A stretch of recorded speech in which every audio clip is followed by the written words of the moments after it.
Morning. Welcome to the Social Housing Roundtable. I hope people are doing well. Welcome to this Thursday special, which is sponsored by Alertical, focused on senior leaders and aimed at senior leaders. It's brilliant to have this together today. I think it's always a different kind of feel and vibe from some of the other conversations we have. So thank you to Alertical for sponsoring and helping put this together. And I know a few people are joining us as well very, very shortly. So looking forward to having you all with us. My name's Matt Baird. This is episode 203 of the Social Housing Roundtable now, which is still a little bit surprising even to me. It started as a little kind of conversation group during COVID for people to come together and share some ideas and best practices. Has now grown into this massive community of people and thought sharers. A lot of people have said today, even if they can't join, they want to watch the recording back. So if you are watching on catch up or listening on catch up, a big welcome to you too. Day to day, I work in recruitment. That's what I've done for the last 15 years. It's a passion. It's an interest. It's something that I think really feeds into the whole kind of lifeblood of social housing at the moment. And what we're doing around staffing and retention is huge. But today is a bit of a different vibe. Today, we're going to be talking about digital switchover. We're going to be talking about, are we ready? Are we prioritizing it? Where do we sit on it? Should we be doing more? Are we further ahead or further behind than we think we are?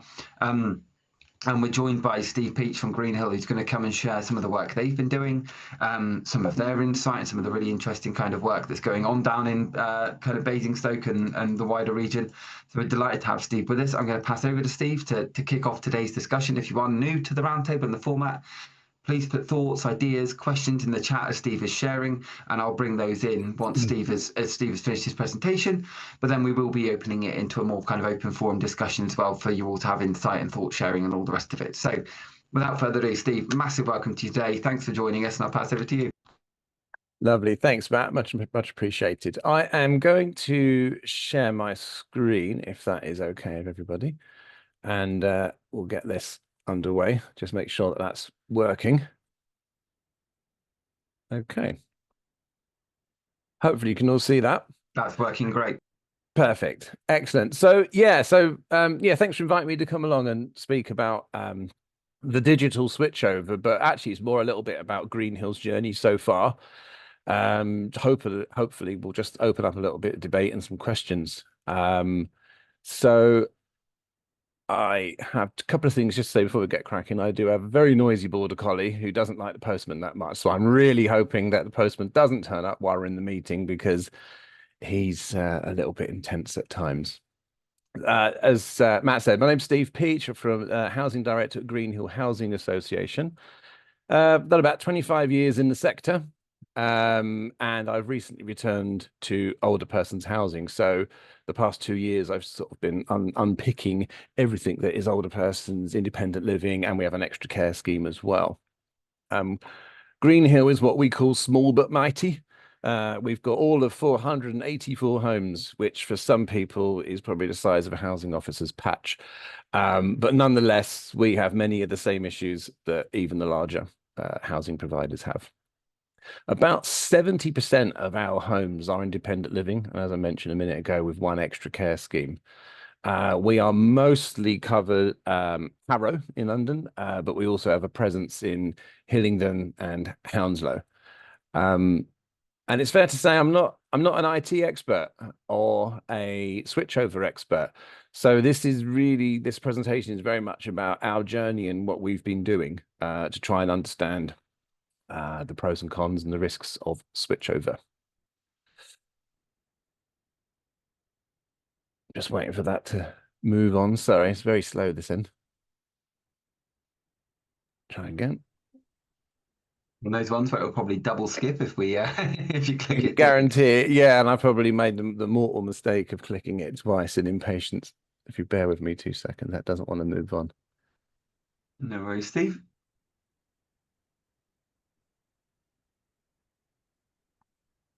Seeing if I can change anything on my end, but I can't seem to move it either. So no, I've got the circle of doom, I'm afraid. So if you bear with me, what I might do is I might pause on the sharing and I'll just go back to my screen. For some reason, that's not. Yeah, if you want to send it to me, Steve, I can always share it as well, but it's up to you. Okay, let's pause the sharing. I'll just talk that through. Apologies, everybody. We'll make sure you've got the slides afterwards when we come through to that. Technology, the joy of it, isn't it? Right. So what is the switchover really? So the switchover is the move from the public switch telephone network and integrated services, digital networks, over to digital internet connections. An example of that would be the voice over internet protocol. So this is about how we're going to communicate through a digital line. Phone lines are old copper across pretty much all of the UK. They're failing. They've reached the end of their serviceable life. And it's just got to that point now where, you know, we you know, the technology in the world has moved on so much that these just don't have the bandwidth to cope with it. And BT has got a limited in its maintenance of copper wire connections. And the switchover is set, as you all know, no doubt, for January 2027. Although that is set for 2027, some of the postcodes, obviously, the areas are going to come sooner, which is what we found in Harrow. In the back of our minds, we was thinking, you know, 2027, we got a bit of time, but actually we're starting to see it happening already. So we're already seeing the beginning of the switchover throughout Harrow. When it tends to come along, you generally get no more than sort of 90 days notice from what we're finding. And if an analog line fails, there is a risk that BT will not repair that line for you. So the switchover essentially it's not an option for us. But is January 2027 really the final date? I mean, broadly, yes, it is. That's certainly the aim. But we have to remember there's 2 million older people that are supported by telecare solutions, and they do need protection. And there is a telecare action plan that identifies those protections of telecare users, and it is central to its outcomes. The first outcome when you look at the action plan is that no telecare user will be migrated to digital landline services without the communication provider, the customer, or the telecare service provider confirming that the user has a compatible and functioning telecare solution in place. So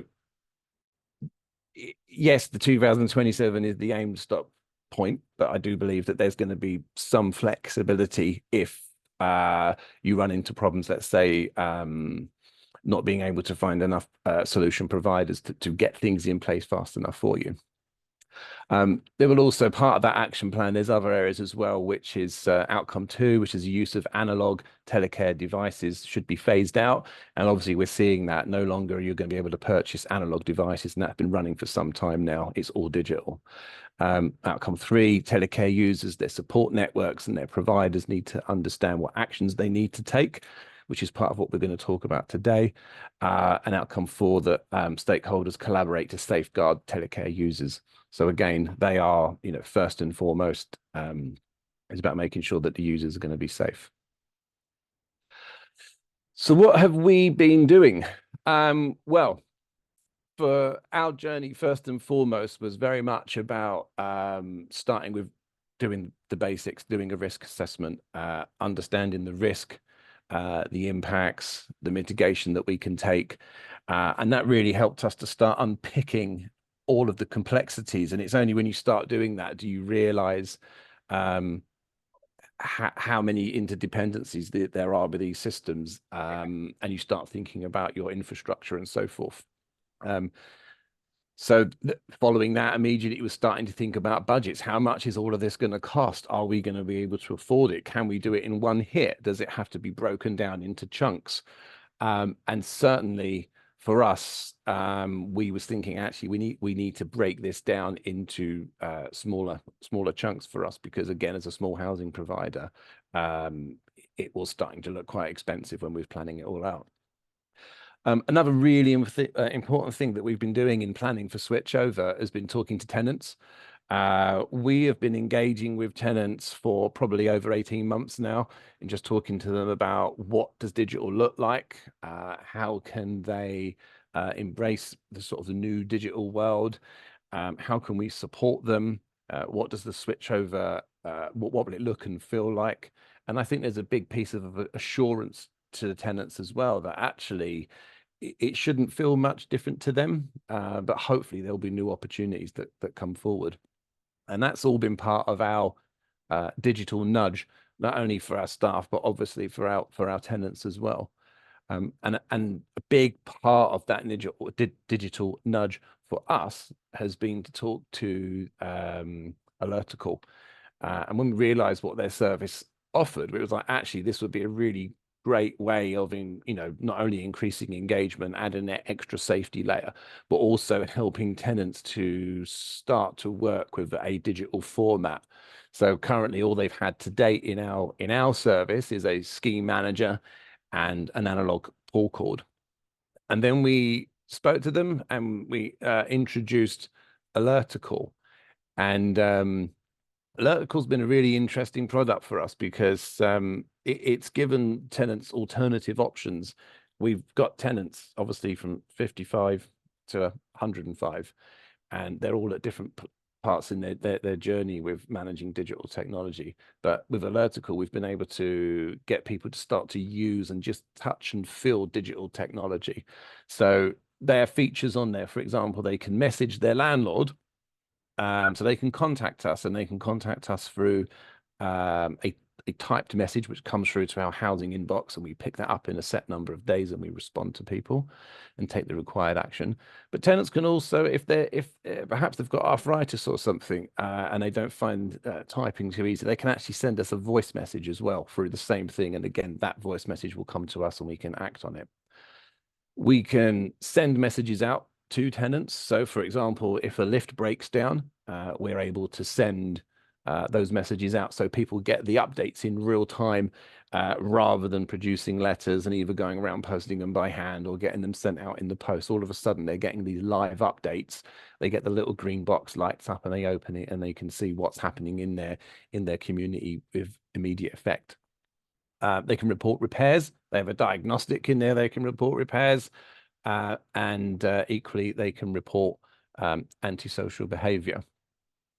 We can also send out surveys to the tenants, and they can be really basic at the end of a repair, or we can send surveys, and we actually trialed our tenant satisfaction measures through this device as well, which was interesting and a really good journey again, just to understand, what sort of uptake we get from our tenants. And of course, they can link through to their accounts. We're currently getting a new IT system, and we will then relaunch our tenants portal, and they'll be able to access it through this device. There's also a pink button where they can push anywhere between 8 and 10 throughout the day, 365 days a year, the times when we're not always around, and they can obviously get a call back from Alertical, who then will take their message, pass it on to us, or perhaps actually the tenant just wants to talk to somebody, they're feeling a bit lonely, and they can link in with that. But the main part of that movement to give people these digital devices, the little handheld devices, was the OK each day function.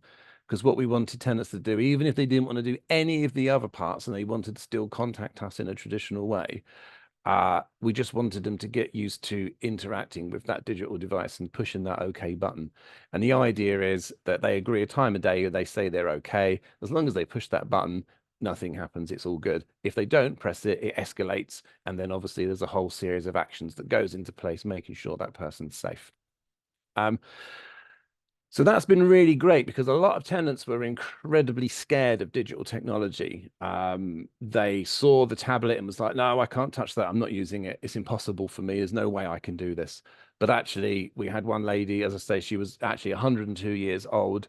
We sat down with her, Alertical, and her daughter, took them through it, and actually she became an advocate in the scheme about using it. So it really was proof that this sort of gentle nudge for people into this digital world is that they can trust it. It does work, and we're not doing anything untoward.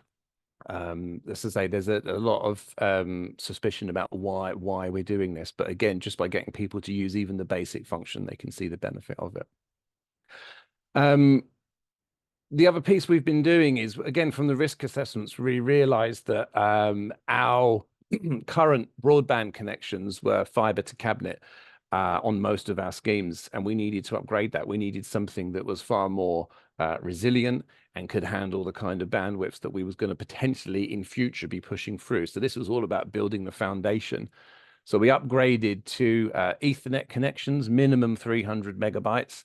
And that gave us more than enough bandwidth and a commercial grade internet connection that is incredibly resilient. And we now know that we've got that foundation for the future of our digital tech, or wherever we wish to take it. We also have Wi-Fi enabled all of our schemes.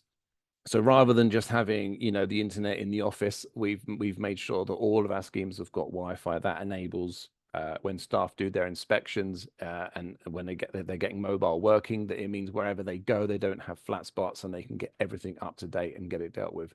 But it also means that a lot of these devices that start relying on Wi-Fi internet connections, we don't have to worry about that because we've got, again, an incredibly resilient commercial grade Wi-Fi setup in our schemes.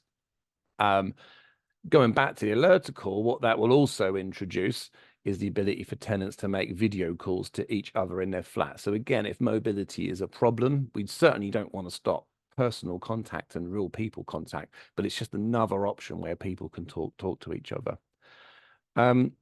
We're also using the electrical door entry system that we're going to move to. Again, we're trying to be as holistic as we can with everything. And the idea behind that is that door entry, again, will link to this handheld device. So the tenant won't have something like a handheld on their wall that they have to get up, walk to. They'll have video. A lot of our schemes don't have video because they're older systems. So they don't know who's at the door. Again, this is going to improve their security and their safety. It will do little things like record excerpts of when people come to the front door. So if we get scam callers or pranks or anything like that, we'll be able to record that and take action. So again, this is all about bringing it together. Again, just thinking about that sort of holistic view of what we're doing. In terms of when I could talk about the budget planning, we knew it was a bit too expensive for us really to sort of do the whole thing all in one go, because all of our schemes need upgrading to digital systems. So what we've actually looked at is digital bridges or converters. There is mixed opinion, I must say, on these, but we have worked with a provider and we've looked at their systems and we've tested it with the alarm receiving centers to make sure that we've got a system that will work for us. And the idea behind a digital bridge is that it will turn an analog system into a digital message. This basically will give us some time to develop our full spec.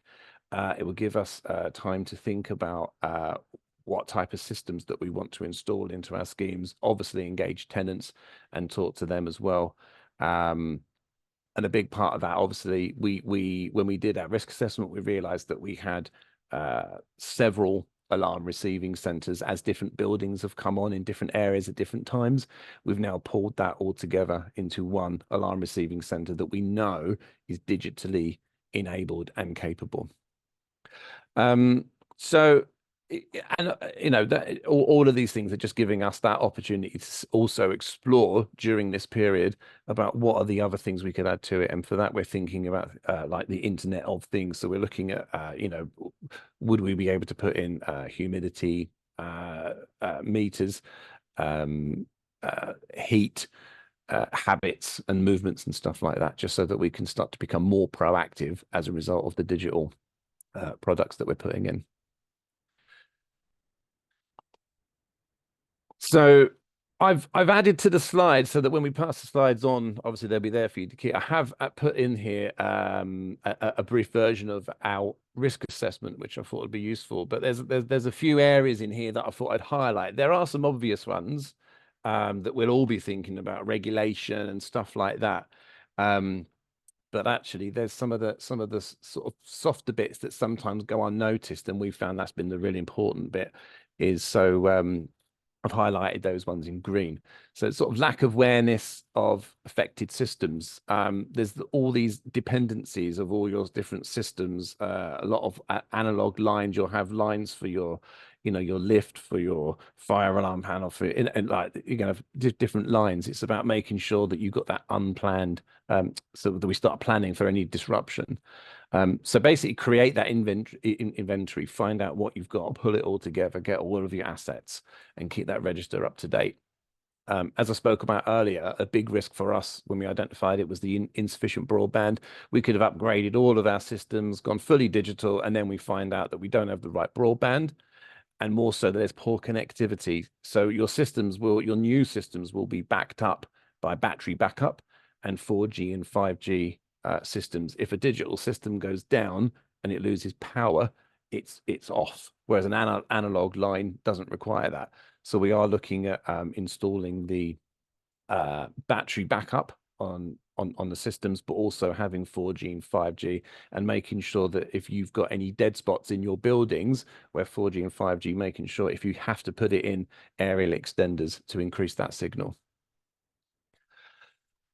The failure to communicate with tenants. We could do all of this. We could do the best job in the world, but if we don't tell our tenants, it's going to fall flat straight away. We're going to lose their trust. So it's really important that, if anyone hasn't, just start having those conversations with tenants, get it in your newsletters, send out text reminders. We've done some work, as I mentioned earlier, with Alertical. They actually came to the tenant meetings and assisted in talking to people and letting them understand more about the service that they offer through the Housing Proactive device. So that's really important. So whoever your partner is, get them to come along to the meeting so tenants can really ask questions that are causing them concern. Risk 12 was around technology and supplier failure. We saw this with for example, with fire doors. Everybody was rushing, trying to replace the fire doors, and fire risk works, finding that you just couldn't procure things fast enough. And there's a potential risk here, the same thing. If we don't act fast enough and start planning what our journey will look like, suppliers are going to be maxed out, and that's going to put us at risk as well through the supply chain. And the final one was around, I spoke earlier about the multiple system interdependencies, and just making sure that you mitigate that impact of making sure that your door entry, your lifts, your fire alarms, that everything is coordinated and pulled together into that final product that you get, and testing it as part of that switchover. So it all sounds very risky, and there's a lot to do, obviously, for the switchover. But there are benefits. There are benefits to this, and for us, the benefits are definitely going to be better quality calls. Obviously, going through these digital lines, we should be expecting digital quality calls. We'll be able to handle multiple calls at once and different types of data going backwards and forward, enabling us to be more responsive and proactive housing providers. We'll have more tools to protect and encrypt sensitive data and messaging, which is going to be a big improvement over analog lines. We'll have less risk of disruption from poor weather and external damage. So everything's buried underground. So rather than having a tree and a storm falling over and taking out services, in theory, we should be more resilient by having it all underground and more protected. We'll have integrated services from your door entry to your lines to Internet of Things. There's so much greater scope to sort of really explore this. And actually, in future, once we've done this first major sort of set of upgrades, these installs will actually make life a little bit easier. Pretty much all the systems we're looking at so far are all plug and play. They don't require wires. We've got that Wi-Fi connection. So actually, it's going to be much better value for money when you come to replacing components. You literally unplug it, plug a new one in, rather than having to wire things in. There's great opportunities for technology-enabled care. We haven't fully explored this yet ourselves, but we are starting to talk to GPs and the NHS, just trying to understand what else could we bring in, especially for our extra care scheme. I mentioned it earlier about proactive monitoring. Again, something we want to sort of look at. We have to build the trust with the tenants first, as I said earlier, because a lot of tenants are very, very, they're quite skeptical. But we are looking at things like movement, heat, humidity, habits of people. And all of this really is about trying to build that level of great independence for our tenants in their homes. So I think, looking at the time, we're probably about there, hopefully.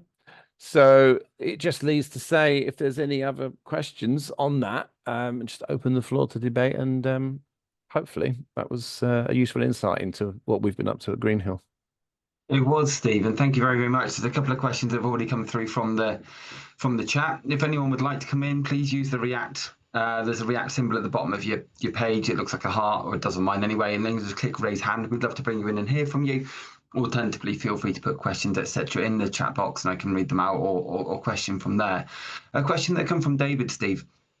Historically, there was always an issue regarding personal alarms, such as press button pendants, etc., relying on VoIP because of issues with power outages. Has Alertical overcome that, or have you had any challenges around that at all? Alertical return as one of the keynote sponsors for the Social Housing Roundtable in 2025 into 2026, and we're delighted to have them back. Alertical help as many people as possible feel safe, connected, and informed by combining ingenious technology and award-winning human contact. As you can see from this touchscreen I've got with me, Alertical's digital engagement solution helps social landlords proactively know their customers and properties by putting a portable touchscreen in every home, offering a daily property check through the optional OK Each Day service, plus repairs reporting, tenant surveys, and much more. They also provide Beyond Warden Call, an easier, simpler, and lower cost wireless warden call solution with video door entry, dispersed telecare, and smoke alarms. Alertical work with over 60 housing providers across the UK to enhance two-way engagement between customers and their landlords. In 2022, Alertical won the Queen's Award for Enterprise and Innovation, and in 2023, Alertical won Housing Supplier of the Year. We're delighted to have them back with us throughout the course of this year, and please do go check them out on social media and LinkedIn to find out more. Thank you very much, Alertical, for sponsoring us again. So in terms of the sort of Alertical system, we haven't moved into a full alarm system yet. So we've got the housing proactive solution in place. What that's enabling us to do is kind of be more proactive. So ideally, before someone falls, or when someone falls, if they have that pendant, the idea is it's like a sort of second layer of safety net. So at the minute, we've still got pull cords in our sites, and we've still got a scheme manager, but we've also got the Alertical system as well. So we haven't moved over to the full pendants yet, but the aim of it for us is that ultimately, yes, it would improve that because we're looking at the actual alarm systems. Is when someone's wearing a pendant and they press that, the quality of the calls inside their property is so much better on the digital systems. It's almost wherever they are, they can hear that quite clearly. David, I saw David's hand got there. Yeah. Yeah, no, David, please do. Yeah, so the issue always was, obviously, with a normal telephone line for connection, it's not affected by power cuts or power outages. So if there is a power outage, you can still communicate with the outside world. If you're using things like Wi-Fi or internet connectivity, if there's a power outage, you lose your modem, you lose your router. So how do you then communicate with the outside world?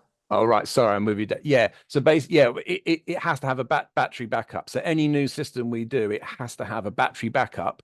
And not only that, that's where your 4G, 5G SIMs come in as well. Okay, so it's got 4G backup or something like that. That would be the answer, yeah.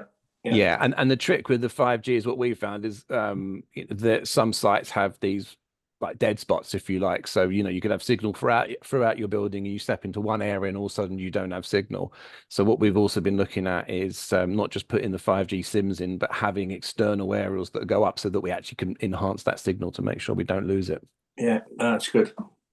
Thank you. Thank you very much. No, thank you, David. A question that comes through from Ben that just seemed off mine. It's a great presentation and really interesting. You mentioned that a lot of your tenants are suspicious about new tech or your intentions behind asking them to use it. What do you think these concerns are, and why are so many tenants suspicious of seemingly helpful, friendly tech? And I mean, obviously, you've talked there about the 102-year-old person who was reticent and turned around. So clearly, those things can happen, but that still doesn't change the fact that, and I think this is maybe something I see from my side of speaking with tenants and speaking with others quite often, is that tenants can sometimes feel like they're almost guinea pigs for new tech, or that they're kind of, oh yeah, look, here's a new thing, and we just kind of thrust it upon people rather than kind of fully integrate. And sometimes I think that's where some of those hesitations have come from. Yeah, my dreaded started. Sorry, so sorry. That's okay. Don't worry at all. Right.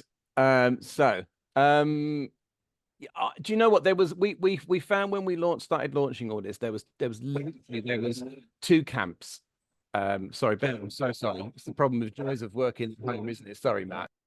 That's okay, no problem at all. What I will do is just while Steve is supporting the dog there, ignore the time on this because I haven't powered it up. But this is basically what the electrical system looks like. So if you haven't seen it already, this is one that I've got anyway, and it can be fully powered by a SIM card. I mean, this right now is powered. It isn't on my Wi-Fi and it's working and it's all connected. So, it's one of those where going back to David's point earlier, that's the whole point in trying to keep it as tech free and as plugged in free as possible so that there are different avenues. But Steve, I'll come back to you on that question around, I guess, the suspiciousness of tenants and that wariness of tenants with new tech. Yeah, so you had two camps basically. You had the tenants who just saw it for what it was, and they were like, "Do you know what? This is wonderful. I love it so much. It makes me feel so much safer." You also had people that were, as I say, the age of our schemes, 55 and over. Let's face it, people are still working and fully independent. They go to work, they work all day. The fact that they could come home and report their repair in the evening, like they got it and it made sense. The suspiciousness came in with things like because it's a digital tablet and it has a camera on it. And what are you doing with our data? Why are you doing this?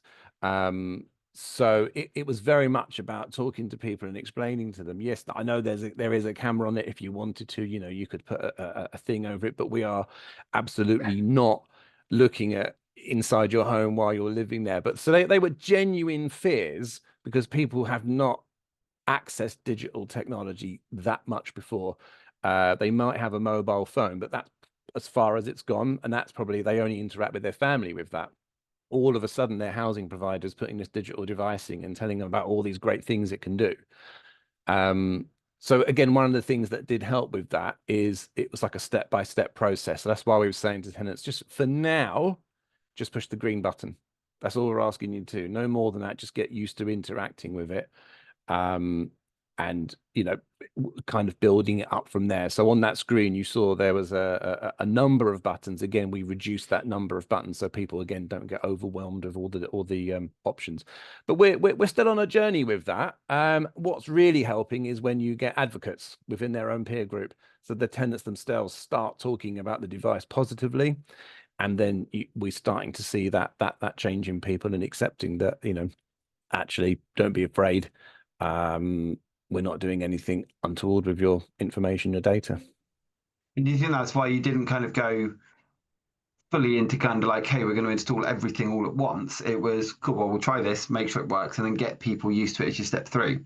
Yeah, absolutely. For us, it was a deliberate move to slowly step into more digital ways of thinking. If we'd have gone straight in with the full system and put in, monitoring like humidity and stuff like that, or people would have been absolutely, they would just refuse it.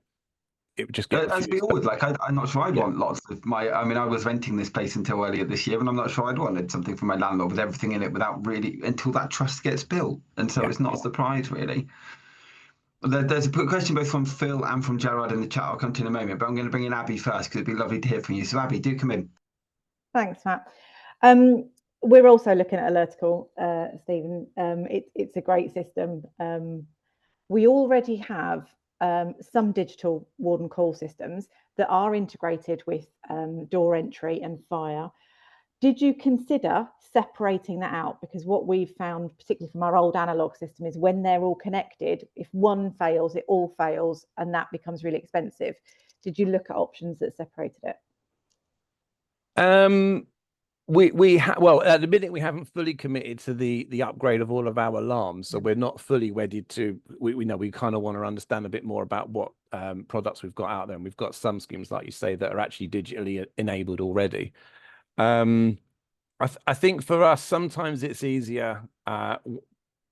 In our thinking was, I hear what you're saying in terms of that, like all your eggs in one basket type scenario, but at the same token, for us, it was kind of actually, if it's all working and we've got all the backup systems in place and it's reliable and it's been well tested, with the backup with the 4G SIMs and with the battery backup, there was always historically our problems when the line goes down or something gets damaged. You had nothing, everything went out. Whereas now we're talking about having these backup systems naturally built into the whole digital upgrade. So we was a bit less concerned about if we eventually end up with one supplier and the whole thing integrated into one. Okay, thanks. And if I may just ask a supplementary question, how Please do. easy was it to integrate with your repairs, and how easy was it to persuade your repairs team to accept that?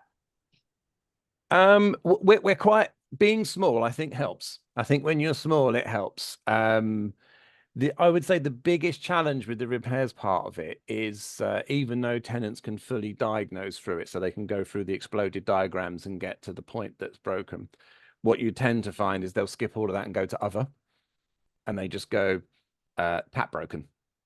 Yeah. Or it's broken. Sometimes you get really basic things. So then actually what you end up doing is going out and, you know, phoning that tenant back, or send, if you've got a local service manager or scheme managers, typically they'd have to go up and talk to that person. So there's a bit of work still to do on that. Yeah, that it's just kind of a user thing. But what we have said to tenants, if you want, just send us the voice message. And that worked out better because some of the tenants will literally just say, my tap's broken in the kitchen and it's leaking. We're like, brilliant. We know it's in the kitchen. We know it's a tap. We know it's leaking. We're on it. We'll send someone out. Okay, thank you. He's trying to, I guess, just finding ways that we interact with each other daily and going, well, how do we make that viable for tenants, but in a place where we can track it and everything else alongside. And there's a point here from Phil which says, I wonder what strategy you have or are considering in order to keep your frontline staff, existing and new recruits, informed and engaged with the housing proactive solution so that they're able to offer the reassurance to tenants if they become unsure what the benefits are to them. Is that level of training something that's constantly having to go on then in terms of with new members of staff joining the business as well? So there's a few bits with staff. So some of the staff are skeptical of bringing in something like Alertical because it does some of the things that they do. So there was definitely some skepticism, but I mean, in our corporate plan, we are committed to having a local presence. So we have committed to having those people on site. We know digital technology is coming along and it's happening, but at the same token, you cannot underestimate the value of a real person who you can talk to, who you can confide in if something's gone wrong, to help you go through your rent account, you know, all those sorts of things that a person can do. Technology, it can't always do those things. You know, it's a bit of a self-service tool. So for us, it was very much about these moves are giving people more options. And so we basically saying to them, you know, you can report a repair this way, and that suits some people, whereas others will still like to email into us or phone us on our repairs number. So we were never intended to remove anything. But what it does do is, everybody will know, I'm sure, recruitment is really difficult at times. And when Matt nods, so recruitment can be really, really tough. And if you have those vacancies, or if you have sickness or absence for whatever reason it might be, having that secondary system in place meant that we still always knew that that person was safe because they pressed their button. And if they haven't, we were still able to respond to it and make sure that they was okay. So again, it was just about, you know, it added that extra safety layer.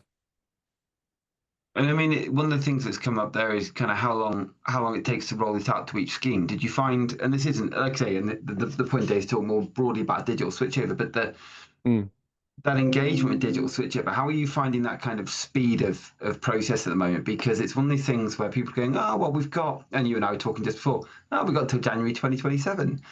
That's going to come quick. And suddenly I think we're going to find people going, okay, well, we need to do something about this, and not realize that actually, whilst maybe the installation wouldn't take forever and a day, the training around it and things is as big a part of it as the rest of it. So when we're talking about rollout, I guess it's not just that question of installation, but in terms of getting to where you've got to now.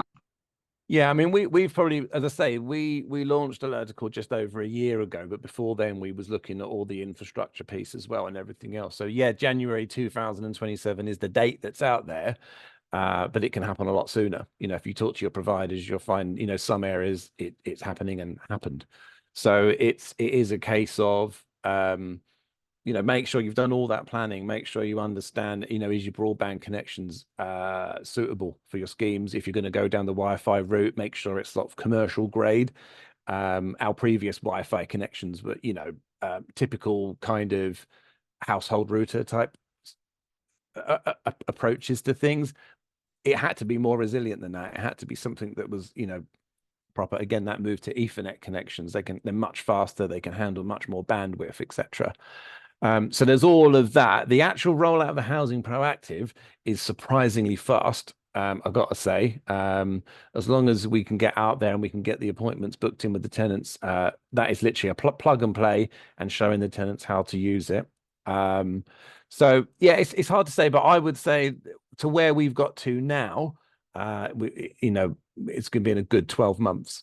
I do know of some housing providers that have been caught out by the switch, and they've had to work with their current alarm provider to make some very, very immediate responses. And they've managed to do things in a matter of months, but probably not the way we want to be doing it, to be fair. No, and this is it, isn't it? It's suddenly that, okay, well, let's just rush and get it done kind of mindset. And it's difficult. We've just had our law come in. We've had so many other areas that have kind of come into housing over the last 3, 6, 9, 12, 18 months. But this very much, as you say, isn't just something which you can go, cool, let's set out a policy and do something. It takes time and effort, but it also, if done well, the impact has been huge, as you've shown today. Regarding that kind of piece then around competing priorities, I think it alluded to some of the points I've come up before around, how did you get tenants on side, etc. Getting staff on side is just as important. How did that kind of decision making behind, I guess, starting that digital switchover early come about? So not necessarily in terms of going, why alertical? I mean, obviously, I think you've gone through a lot of the benefits today, which have been amazing to hear. But getting the team to kind of almost proactively start doing something, particularly kind of top down, and having a director on talking about it is huge. That can sometimes be a challenge as well. Case Management Solution Group, or CMSG, are the home of React, the UK's #1 case management system for ASB and community safety. We are delighted to have them as one of our key sponsors for Social Housing Roundtable 2025 into 2026. And with the ASB app now fully integrated to the platform, it allows residents to record, monitor and report issues directly to their case office in live time. What's not to love? CMSG are bringing simplicity back to case management, and I cannot recommend them enough and thank them for all of their support through this period and through the rest of the year. Thank you, CMSG, and do please go check them out on social media and on LinkedIn. Thank you. Yeah, absolutely. I think a lot of our staff, the age profile is actually quite a bit older amongst a lot of our scheme managers as well. So technology for them, generally speaking, is we're all at different levels with that and different levels of understanding. Certainly, I didn't know what all these PSTNs, ISDN, FTCCs, all these things that get used. I'm like, what does any of this mean? I've got no idea. So we're trying to unpick all of this stuff. Honestly, it's and still you'll meet with your IT team and they'll come out with some new ones, and you think, I didn't even know that existed. So there is that piece about just trying to get people used to sort of some of the terminology and what it all means. The communication, bringing them on board early, just talking to staff about, the switchover is one thing. We know that's happening, but it was more about we knew as an organization some of these things were coming to the end of their life anyway. We've got analog call systems that have been in, for 10 years plus. So we knew everything was getting to its point where it needed to be looked at. So it's just about talking to them, engaging with them, and letting them know what's going on. Obviously, the Housing Proactive piece was about, this is not about replacing you. This is about, giving tenants more choice and more options and helping us engage with tenants better as well, keeping people informed. So for us, it was about bringing them along on that journey from day one, as opposed to putting something in place, making it all happen, and then they're kind of like a deer stuck in the headlights, wondering why and how did all this come to be, and I don't like it. What about this? Because you didn't. And there's things we will miss. They work on it day to day, every day. They're the people using it, and they know all those little intricacies of their systems and their schemes, and that information is invaluable. Trying to understand from their perspective as well. So I think the main thing for us with the staff is just, it has been about that conversation, and they have been part of helping us develop our ideas and what that system's going to look like. And do you think that's been a benefit because you're a smaller provider? Because you do have, I hear about this all the time, and those tech solutions, which for me really, really work, and I think it's going to be a big part of the digital switchover generally, is people saying, "Oh, which tech solution do we use, and how does it all listen, and all the rest of it," is that both the tech provider themselves and the team need to understand that actually this should be led by, it should be led by those who are going to be using it the most. I did a roundtable recently about a compliance piece of software, and they said, well, the first thing we did was went out and we spoke to the repairs teams. We go out and spoke to the engineers and the multi-skilled trade staff and our operatives and those kind of guys and go, look, this is how we think it would work for you. Does that work? And somebody went, well, actually, no, that's useless. But also, I need to have that bit in. How do I get that in? Do you think it's advantage because you're smaller, or do you think it's more of a cultural thing that you're kind of going, well, actually, our customer-facing staff are just, are leaders in understanding how this is going to work? It's a little bit of everything. I think I've worked for a much bigger organization, and obviously communication in big organization is more of a challenge. There's so many different layers to it. Sometimes you don't know who the person is in finance when you're working on the front line. Things kind of happen, so you don't always have those interactions. Whereas when you're smaller, everybody gets involved in everything and we all help out. We have to wear multiple hats, so everybody's doing something. And I think it's, so I think the size wise is good, but also I think our staff, when we were a relatively new sort of senior management team, so just coming on towards 3 years. So one of the things the staff told us for our initial staff survey was that communication could be better. So they was telling us, actually, we need to know more. We need to be spoken to more. So we've made a very much a conscious effort to start talking to staff more, seeing what their views are. So yeah, I mean, everything we do, whether it's a new laundry service or, all of this switchover, we do try to involve our staff, because they are the ones that a lot of them have worked here for a long time as well. So they've got so much more history than we have. They really know that journey and how this came to be and why that happened. So yeah, it is really important we use that. But equally, as a small provider, we can move quite quickly. We don't have too many layers to navigate through to making big decisions. So we're quite nimble in many respects. Again, working for bigger organizations, quite rightly so, there's so much, you have to make work your way through each of those large teams in order to get those changes in place. I'm waiting for more questions to come through. I appreciate at the moment it's just me kind of firing ideas and things like that at you, Steve, and I'm really kind of grateful for your insight and your thoughts here. One of the other areas, I guess, around digital switchover that people are going to be really not necessarily concerned about, but the conversations I'm having are very aware of, is this whole piece around kind of assurance and regulatory compliance and that kind of stuff, not just with the digital switchover piece, but more generally with TSMs and where they're going to sit, and what about the regulator, and what about the ombudsman, and all these things that kind of tick on through it. Have you found that this piece of this process over the last 12 months or so with Alertical has had an impact on your stuff like your TSMs? Or I know you've only up 400 something units, is a bit different, but have you found that kind of, if you were to be approached by the regulator or question, that you actually feel more assured, and I don't know if your board feel more assured, that actually you really know what's going on in people's homes without it being too intrusive in a way that maybe you wouldn't have been without the tech in the first place? I can't say just yet, because we haven't, once we get once we get a couple of years worth of TSMs after the launch of the system, I think we'll be able to tell a bit more if it's made that difference. What we're hoping for is, things like communication with tenants has improved. We're hoping to see things like, that we listen and act has improved. But it's definitely helped, I think, in showing that we've engaged more with our tenants. As I say, you can do little mini polls and surveys. So, for example, we was launching a new laundry service, and it was really useful in that, just keeping a very simple survey. They know what the deal is. Do you approve this? Yes or no? So they're nice, easy ones for people to do.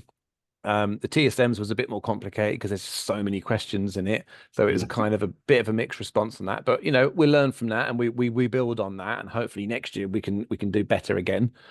In terms of people being safe in their homes, those types of things, yes, absolutely. I would see this as an improvement, and as we develop that full sort of digital, movement, I think it's going to improve further still. Definitely, the tenants are speaking more positively about, what we're doing and how they're being informed. Brilliant to hear, and arguably that's one of the biggest parts of what came out of all the regulation and everything anyway, with the way that, if you have a look at TSMs and where we've come from, a lot of it has come from what happened with Arabishak, what happened with Grenfell, what happened with the Lakenhall, which was a case of tenants were saying stuff and we weren't hearing it. And this is obviously one of the bit parts of the digital switchover bit that you've got ahead of that seems to be working for you. David, I'll bring you back in. Yeah, it's just a thought. Maybe this one's for you, Matt, rather than Steve.